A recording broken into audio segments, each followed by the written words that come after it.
The West is no longer a civilization. It is a liquidation zone. By the end of this session, you will understand why staying inside the Western cage is a mathematical guarantee of biological and financial bankruptcy. We are going to expose the survival arbitrage data, the precise delta between your cost of living in a decaying Western metropolis and the cost of building a fortress in the gray zones of the East and South. I will reveal the suppressed metrics on regulatory enclosure, proving that the increasing taxes, carbon credits, and social compliance scores are tactical tools designed to drain your war chest before you can fund your escape. You'll see how the mumbling of patriotism is used to keep you shackled to a sinking ship, while the architects of the system have already moved their assets to sovereign enclaves. Before we close, I'll hand you the extraction geography map, the exact jurisdictions where the architecture of extraction is weak, allowing you to buy your freedom for pennies on the dollar. If you are still paying 40% of your life force to a government that hates your existence, you are a volunteer in your own execution. Drop and give me 20. Let's look at the exit signs. The Western cage is a high-cost, low-agency environment designed to keep you in a state of perpetual servitude. You are living in a soft world infrastructure that is crumbling, yet the maintenance fee, taxes and inflation, is rising at an exponential rate. This is the short selling of the citizen. The system knows the infrastructure is terminal, so it is extracting as much liquid value from you as possible before the lights go out. This is the financialization of your geography. Think about the acoustic rot we discussed. In the Western cage, the noise is constant, political outrage, social engineering, and the mumbling of a population that has traded its genetic intuition for a government check. This noise is a tactical jamming signal. It prevents you from seeing that for the price of a one-bedroom, 90-degree box in London or New York, you could own 50 acres of sovereign soil and a private security detail in the gray zones. You are being arbitraged by the system. They are selling you comfort at a 1000% markup while they buy autonomy for themselves. The system loves your locational inertia. A man who is tied to a specific user profile in a high-tax jurisdiction is a man who can be easily harvested. He is geographically captured. The architect understands that loyalty is a liability when the ship is intentionality being sunk. Survival arbitrage is the act of moving your life force to a location where it is valued, protected, and leveraged. You move from the high-resolution surveillance of the West to the low-resolution freedom of the frontier. The soft men will call your escape cowardice. They will mumble about staying and fighting. They don't realize that they are fighting a ghost. You cannot fight a system that owns the currency, the food supply, and the digital ledger. You can only starve the beast. By removing your metabolic energy and your war chest from their jurisdiction, you are performing the ultimate act of sabotage. You are reclaiming the hard assets of your existence and placing them in the void where the Western tax collectors cannot reach. Reclaim your geography. The cage is only as strong as your willingness to pay for the bars. You move your mission to the gray zones. You turn your survival arbitrage into the foundation of your empire. The map they gave you in school is a lie. By the end of this session, you will understand the anatomy of the gray zone, the specific regions where the global digital grid is fragmented and the architecture of extraction cannot achieve 100% saturation. We are going to expose the digital rubble data, the precise benefits of living in emerging economies where the lack of efficiency is actually your greatest shield against surveillance and control. I will reveal the resilience multiplier, why a low-resolution environment forces you to rebuild your hard skills and your tactical intuition. You'll see how the mumbling of Western superiority is a psychological operations tactic designed to keep you afraid of the very places where your war chest would grant you the status of an architect. Before we finish, I'll show you the logistical blueprint of extraction, how to move your biology and your assets across borders without triggering the financial red lines of the Western cage. If you are waiting for a legal permit to be free, you are already dead. Get on the floor.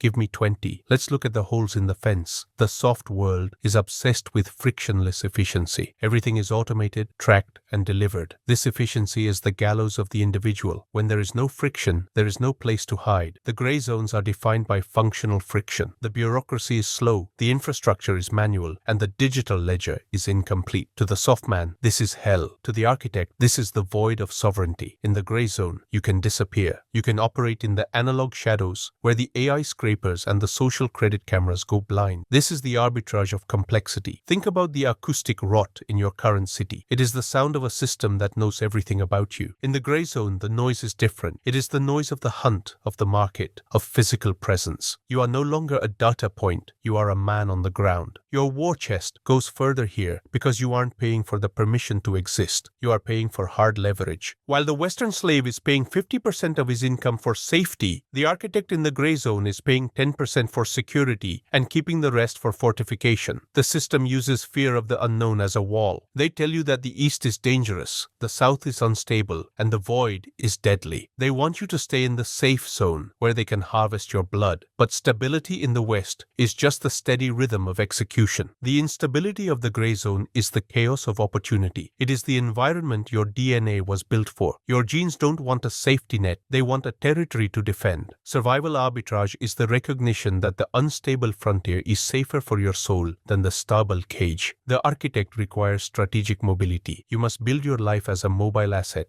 Your skills must be portable, your wealth must be decentralized, and your biology must be hardened for different climates. You stop being a resident and start being a sovereign operator. You move through the gray zones like a ghost, building shadow fortresses that the Western cage cannot see. The soft men will mumble about healthcare and standard of living. Let them. Their healthcare is just a high-tech pharmacy for the slow-motion suicide of the BlackRock diet. Your standard of living is defined by your level of autonomy. A man in a tent with total freedom is a higher resolution human than a man in a penthouse with a social credit leash. Reclaim your mobility. The system wants you stationary and taxable. You stay fluid and sovereign. You find the gray zones. You inhabit the void of the frontier. The Western cage is not just a political or financial construct. It is a metabolic laboratory designed to produce a state of permanent biological submissiveness. By the end of this session, you will understand why moving to a gray zone is not merely a logistical shift. It is a genetic rescue mission. We are going to dissect the domestication data, the precise mechanisms through which the high fructose, low friction, high surveillance environment of the West forces your testosterone to flatline and your hunter brain to atrophy into a state of learned helplessness. I will reveal the metrics of environmental epigenetics, proving that the sensory overload, the acoustic rot, and the chemical saturation of modern Western cities act as tactical inhibitors that literally block your DNA from expressing the traits of dominance and strategic clarity. You'll see how the mumbling of the sedentary masses is a contagious biological decay that can only be cured by the hormetic shock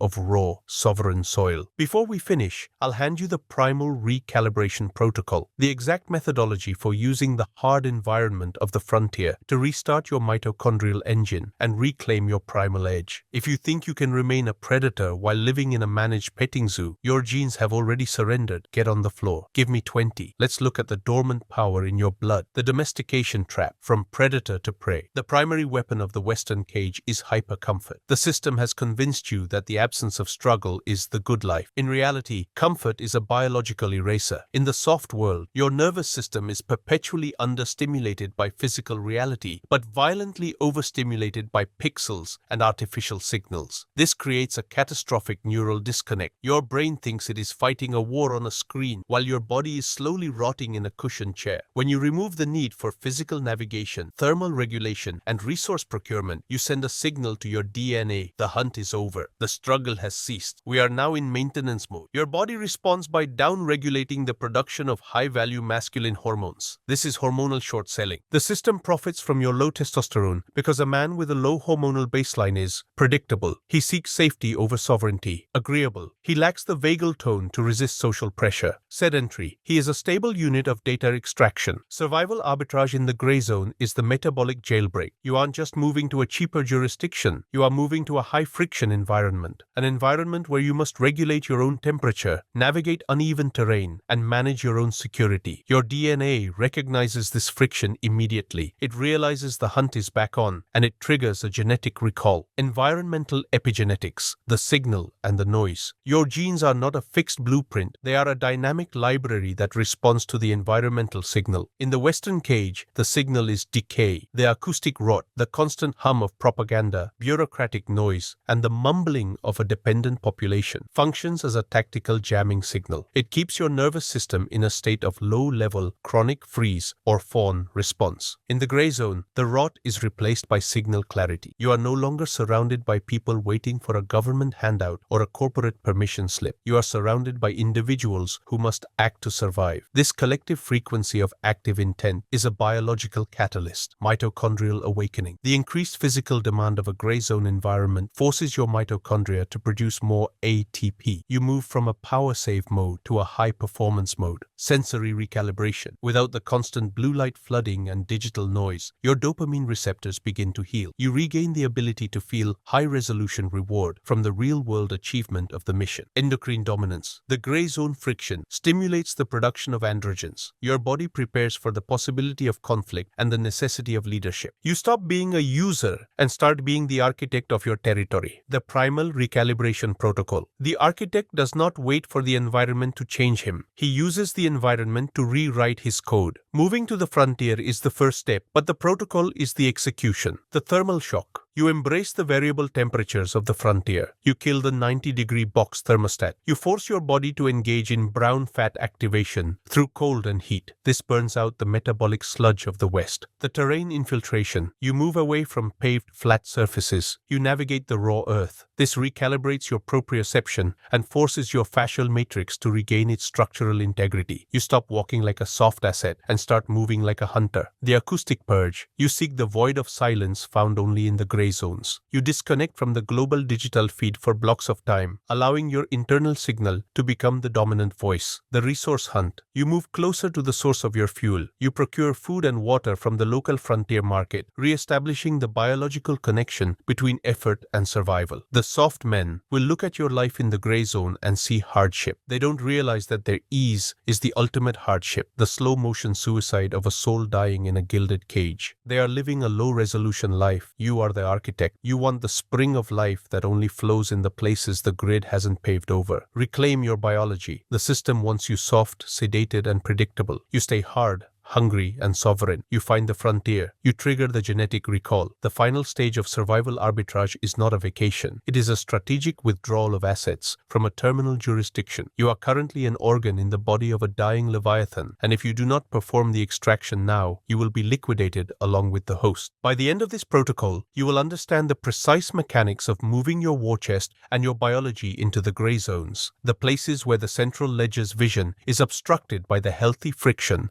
of the real world. We are going to dissect the logistics of departure, focusing on the financial bleed required to empty your Western accounts without triggering the red lines of the surveillance state. I will reveal the residency arbitrage data, the specific jurisdictions in Southeast Asia, Latin America, and the Caucasus where your life force is protected by law but enabled by the lack of enforcement. You'll see how the mumbling of the Western legal system is designed to trap you in a web of exit taxes and compliance hooks that vanish the moment you cross the right border. Before we close, I'll hand you the Fortress Transition Roadmap, the method to turn your digital ghosts into a physical empire on sovereign soil. If you are waiting for a convenient time to leave, you are waiting to be harvested. Drop and give me 20. Let's look at the exit trajectory. The first move in the asset extraction protocol is the liquidation of the soft tether. Every asset you own that is registered in a Western ledger, your real estate, your stocks, your bank accounts, is a hostage. The system uses these hostages to ensure your compliance. To the architect, a house in a high-tax, high-surveillance city is not an asset. It is a geographic anchor that makes you easy to target. You must begin the bleed. This means converting your visible, immobile wealth into invisible kinetic capital. You sell the 90-degree box, you dump the index funds, and you move the value into the void of cold storage Bitcoin and physical precious metals stored in private vaults outside the banking system. This is the erasure of the financial signature. You are making yourself indigestible to the tax collectors. While the soft men are busy arguing about interest rates, you are moving your entire net worth into a state of high-velocity sovereignty. You don't invest in the West. You extract every Every dollar you leave behind is a bullet you are giving to an enemy who intends to use it against you. The selection of your gray zone destination is a matter of tactical fit. You aren't looking for a paradise. You are looking for a functional frontier. Southeast Asia offers the digital rubble, a high-tech veneer over an analog cash-based reality where the state is too inefficient to track your every breath. Latin America offers physical depth, vast territories of sovereign soil where the architecture of extraction has never reached, and the local culture values the individual over the collective ledger. The Caucasus offers legal abrasiveness, jurisdictions that thrive on being the gray areas of the global economy, providing a sanctuary for capital that the West wants to regulate into extinction. Survival arbitrage means living where the law is a suggestion, but the mission is absolute. You choose a place where the maintenance fee of existence is low enough that you can fund your own architecture of silence without being drained by the state. You are trading synthetic safety for organic autonomy. The final logistical hurdle is the severing of the digital umbilical cord. The Western cage tracks you through your user profile, your passport, your tax ID, and your digital footprint. To perform a successful extraction, you must implement identity redundancy. This means acquiring residencies and citizenships in the gray zones before you are building a legal war chest. By diversifying your permission to exist across multiple jurisdictions, you ensure that no single government can shut down your life with a single keystroke. This is the architecture of the ghost. You move your residency to a place that doesn't tax your worldwide income. You move your business to a place that doesn't care about your carbon footprint. You move your physical body to a place where you can look at the horizon without seeing a surveillance tower. The mumbling will call you a tax evader or a nomad. They don't realize you are a sovereign operator. You are simply moving your metabolic energy to a grid that doesn't try to consume it. The extraction is complete when your net worth visibility drops to zero and your tactical readiness reaches its peak. You have moved from the soft world of dependence to the hard world of strategic distance. You sit in your new fortress, surrounded by hard assets, breathing clean air, and operating in the silence of the gray zone. The Western cage continues its slow-motion collapse, its inhabitants mumbling about social justice, while their bank accounts are frozen and their food is rationed. But you are elsewhere. You are the architect. You have used the system's own arbitrage against it. You have turned their cage into your springboard. Reclaim your trajectory. The system wants you trapped in its terminal phase. You choose to be the inhabitant of the new world.